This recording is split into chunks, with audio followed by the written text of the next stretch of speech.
Maka ketika dia berbicara tentang satu tema tertentu, itu dikupas habis oleh Gus Baha. Dan itu saya, wah ini amazing betul. Ya. Kayaknya saya harus berlabuh pengembaraan saya kayaknya ke beliau lah, ke Gus Baha ini yang saya lihat sangat luar biasa dan bisa kita jadikan panutan, dan ini sangat menginspirasi saya. Saya suka share ceramahnya Gus Baha itu di grup-grup jihadis. Mereka suka, nggak cuma digandrungi oleh NU saja. NU bangga. Kita para jihadis juga mulai menyukai. Kita datang, kita sebagai para mantan Wahabi takfir, mantan teroris yang pernah membuat resah gaduh di negara ini, kita kembali. Ini bukan podcast katanya, tapi dari sudut pandang pelakunya. Baik, Bang Sopyan, tadi berkali-kali saya dengar ngutip Gus Baha. Ini Gus Baha ini siapa sih, ya kan? Jadi penasaran juga. Tapi sebelum itu, Gus Baha itu pasti dia tokoh NU, ada Gusnya ya, dia anak kiai pastinya. Gus Baha itu siapa coba? Saya ingin tahu ininya. Pertama, beliau putra daripada Kiai Nur Salim.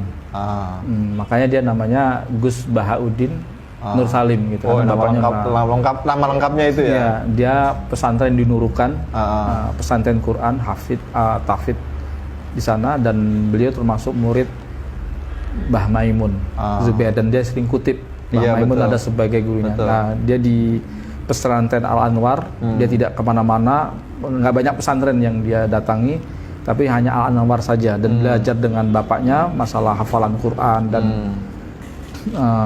lalu setelah selesai dia menghafalkan Quran, dia mondok di Al Anwar tersebut gitu. Lengkap sekali ya. Saya tertarik ya, awalnya nggak sengaja dengarkan Gus Baha ini hampir setahun lebih lah, hampir 2 tahun saya dengarkan Gus Baha. Awalnya saya dengarkan Gus Qoyum dulu. Gus Qoyum, setiap saya dengarkan Gus Qoyum pasti ada link juga ke Gus Baha. Sesekali saya dengerin juga nih ada Kiai NU. Nah, menarik buat saya. Kata-katanya menarik, kutipan-kutipannya menarik. Gitu. Akhirnya saya coba mantengin tuh, dengerin lebih serius. Itu pun dengerinnya ketika saya sedang safar. Jadi saya selalu, kebiasaan saya itu kalau saya safar saya harus mendengarkan ceramah-ceramah. Karena untuk mengejar ketertinggalan saya selama ini kan ikut kubu sana nih, banyak meninggalkan turos-turos juga yang selama ini yang dipahami oleh Ahlussunnah. Nah, saya mulai membuka diri, saya coba baca-baca itu, dengarkan, dan ternyata ini menarik. Hampir perkataan beliau tuh bil ma'tsur.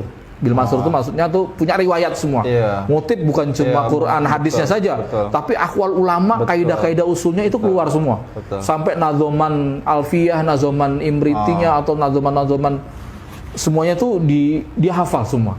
Bahkan Bukhari Muslim mungkin beliau juga hafal itu ya. Kemudian sampai Fathul Mu'in dan sebagainya, dan dia mengikrarkan bahwa dia alim. Bukan karena kesombongan gitu, tapi karena memang di akhir zaman ini yang serba nggak jelas, banyak ulama-ulama dadakan, ulama-ulama yang maaf ya nggak jelas, bahkan nausorob nggak punya, perangkat-perangkat ilmu alat nggak punya, tapi kemudian dia berfatwa. Dan saya sebagai korban fatwa-fatwa tersebut, ngaji nggak tamat dan sebagainya, itu memang betul apa yang dikatakan Gus Baha ini. Sehingga nggak hanya itu, beliau juga menguasai tentang durusul firaq, tentang aliran-aliran madzhab dan aliran-aliran pemikiran. Maka ketika dia berbicara tentang satu tema tertentu, itu dikupas habis oleh Gus Baha. Dan itu saya wah ini amazing betul. Ini luar biasa nih. Ya gitu. Ini betul-betul alim. Sehingga saya sampai mengatakan begini.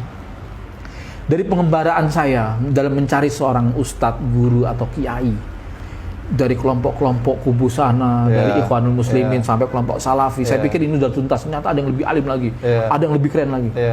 Kayaknya saya harus berlabuh pengembaraan saya kayaknya ke beliau lah, ke Gus Baha ini yang saya lihat sangat luar biasa dan bisa kita jadikan panutan, dan ini sangat menginspirasi saya. Gitu. Banyak sekali ungkapan-ungkapan dan kutipan-kutipan dia di antara para ulama. Beliau suka mengutip di buku Maqalat Islamiyin seperti Abu Hasan Al-Asy'ari dan sebagainya, bagaimana Khawarij ini dalam berdalil, dan itu tepat semua. Sehingga kalau kita dengarkan Gus Baha, itu kita tersindir juga. Tapi menyindir bukan berarti kita marah, enggak. Memang itu jadi koreksi buat kita. Betul apa yang dikatakan Gus Baha. Cara berdalil kita di begini. Dan itu dikupas tuntas. Dan saya kayaknya belum pernah mendengarkan, hatta sekalipun di NU, itu bagaimana mendeskripsikan setiap permasalahan itu sedetail Gus Baha ini. Sehingga saya merasa wah ini udah, saya kalau sudah satu yang saya anggap itu kalau dengar yang lain ya jadi kayaknya kurang keren gitu. Udah di sini karena ada yang lebih alim lagi gitu. Saya harus akui gitu bahwa selama ini belum ada nih yang lebih menarik gitu. Saya bukan orang yang misalnya kalau dengerin ceramah suka yang lucu-lucu atau yang enggak gitu. Tapi juga kadang saya juga butuh yang detail juga gitu. Dan dia ngelucunya aja ada sanadnya katanya. Nah iya gitu. Dan juga beliau gini, dia selalu mengatakan begini, ini rusaknya agama, penyimpangan-penyimpangan ada nih karena orang-orang yang serius, orang-orang yang kusuk, santai-santai kusuk gitu. Nah dia ingin jadi wali yang jalur-jalur ini, gitu. Jadi adanya dia memberikan sisi-sisi yang sebenarnya Islam juga memberikan kemudahan. Bukan berarti memudah-mudahkan, tetapi memberikan kemudahan. Makanya dia cerita bagaimana ada seorang wali jadi wali karena nggak melaksanakan sholat qabliyah dan ba'diyah. Karena fil hadis Arabi, ada Arabi yang katanya dia, ya Rasulullah saya menanya tentang ini, sholat ini nggak ada tambahnya ya cukup, nggak ada. Saya akan melaksanakan dan tidak akan mengurangi dan tidak akan menambahkan. Kata Rasulullah kalau ingin melihat penduduk surga, lihat dia. Jadi begitu mudahnya mendeskripsikan gitu.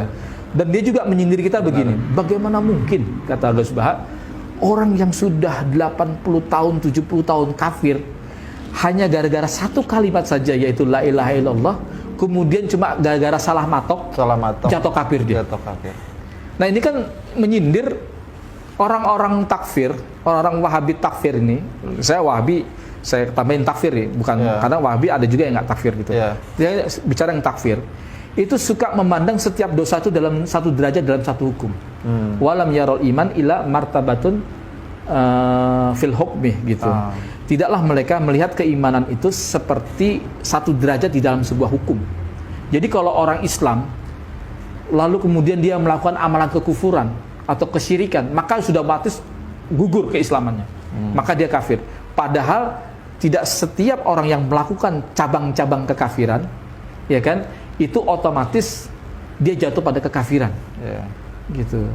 Demikian juga ketika ada orang melakukan cabang-cabang keimanan, lalu otomatis kita sebut sebagai seorang yang beriman gitu. Nah, cara-cara berdalil kelompok-kelompok Wahabi takfir ini banyak disinggung ya oleh Gus Baha dengan cara metodologinya dia. Inilah yang uniknya menurut saya, gitu. Yang sehingga menurut saya beliau ini sekarang nggak cuma digandungi oleh NU saja, NU bangga. Kita para jihadis juga mulai menyukai. Dan makanya izinkan. Ya mudah-mudahan saya bisa silaturahmi sowan ke beliau. Oh belum ketemu langsung ya? Belum ketemu langsung, tapi jangan dengarkan dulu. Cuma kami sedang mengatur waktu, meminta waktu kepada beliau. Mudah-mudahan beliau mau kita sowani, kita datang, kita sebagai para mantan Wahabi takfir, mantan teroris yang pernah membuat resah gaduh di negara ini, kita kembali, ya kan? Tapi kembali dengan izah, maksudnya dengan kemuliaan, yaitu tetap dengan ilmu. Dan saya percaya dan yakin Gus Baha bisa bukan mengkelirkan, ya, bisa memahami kondisi kami ini, kemudian dia bisa memberikan pencerahan-pencerahan kepada kami. Dia sudah membahas tentang jihad belum sih ceramahnya? Sudah ada, ada bahas bagaimana kesalahan para jihadis di dalam memaknai ayat-ayat itu sering disindir oleh beliau, gitu. Karena memang ketika kita karena kita ini terlalu tekstual ya, terlalu nususiin ya, orang-orang yang terpaku kepada teks itu kadang nggak melihat bagaimana makna ini apa sudah nasah, mansuh, atau muqayyad, atau mutlak, atau mujmal, atau apa, kan ada disiplin ilmu Quran. Nah kita tidak melewati tahapan-tahapan seperti itu, sehingga memaknai ayat secara literal, sehingga akhirnya kita jadi apa adanya, menyesatkan akhirnya. Gitu. Bukan berarti kita tidak tazimun nusus gitu, tapi harus dilihat dulu konteksnya. Betul. Gitu. Sehingga kita butuh ulama-ulama seperti Gus Baha yang menjelaskan secara detail.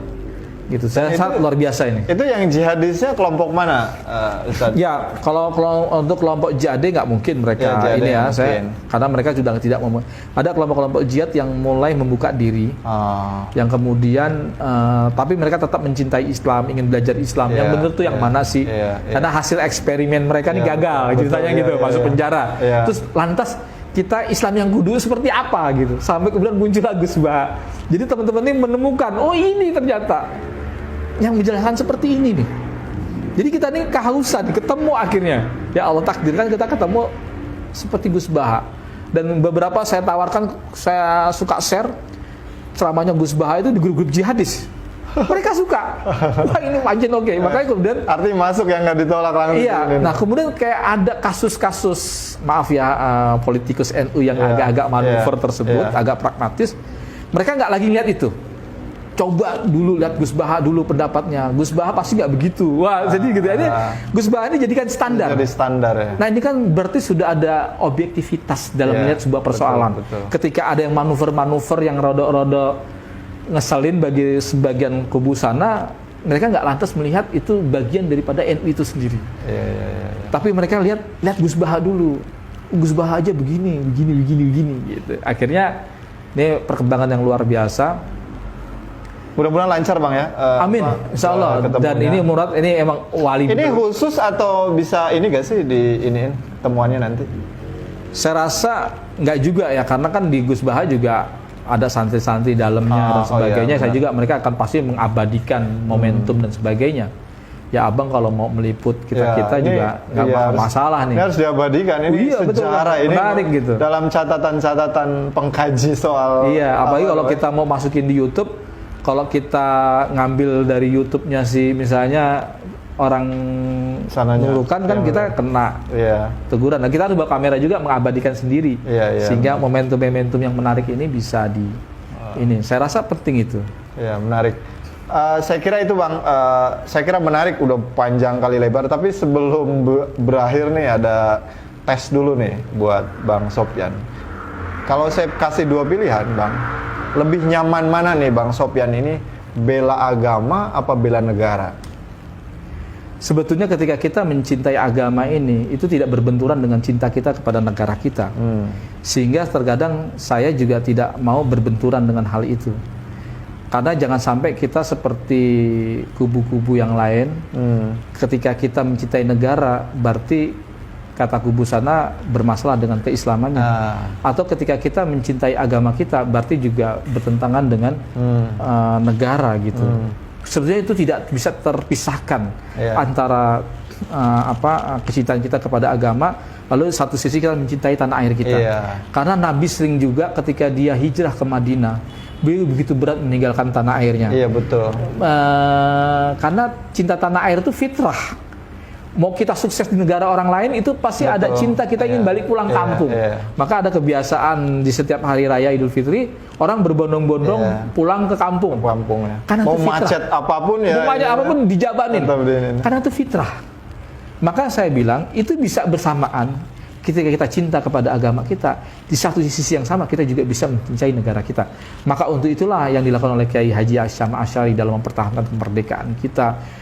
Pangeran Diponegoro, Imam Bonjol, itu karena kecintaan mereka kepada negeri ini, negeri kaum muslimin. Dan itu nggak akan bisa kita dapatkan dengan orang-orang yang berbuat ekstrim, yang menganggap ini adalah negeri kufur. Mereka nggak akan ada cinta-cintanya kepada negara ini.